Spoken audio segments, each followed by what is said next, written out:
బులెటిన్లో breaking news చూస్తున్నాం. Polavaram project నిర్మాణాలను నిలిపివేయాలంటూ నేషనల్ గ్రీన్ ట్రైబ్యునల్లో పిటిషన్ దాఖలైంది. అనుమతులకు విరుద్ధంగా ప్రాజెక్టును కడుతున్నారంటూ నేషనల్ గ్రీన్ ట్రైబ్యునల్ను ఆశ్రయించిన పోలవరం రైతు సంక్షేమ సంఘం ఒడిశా, ఛత్తీస్గఢ్లో కడుతున్న కరకట్టలతో ఏపీ, తెలంగాణలో ముంపు ప్రాంతాలు పెరుగుతాయని ఆందోళన వ్యక్తం చేసింది.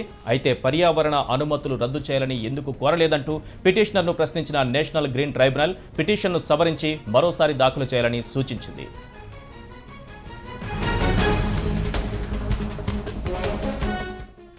రైట్, ఇదే అంశానికి సంబంధించిన పూర్తి సమాచారంతో మా ప్రతినిధి మదార్ మనకు ఫోన్ లైన్లో అందుబాటులో ఉన్నారు. మదార్, నేషనల్ గ్రీన్ ట్రైబ్యునల్ ఏం సూచించింది రైతు సంఘానికి?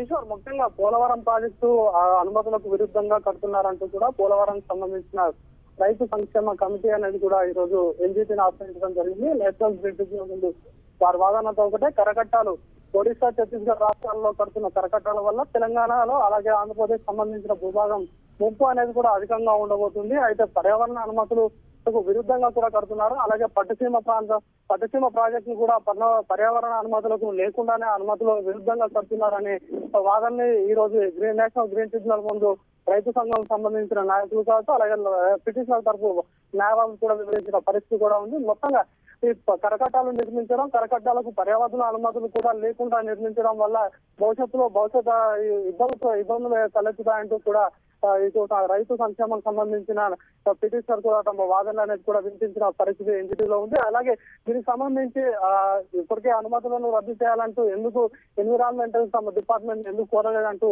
ఇప్పటికే పిటిషనర్లు కూడా ఎన్జిటి సూటిగా ప్రశ్నించిన పరిస్థితి ఉంది.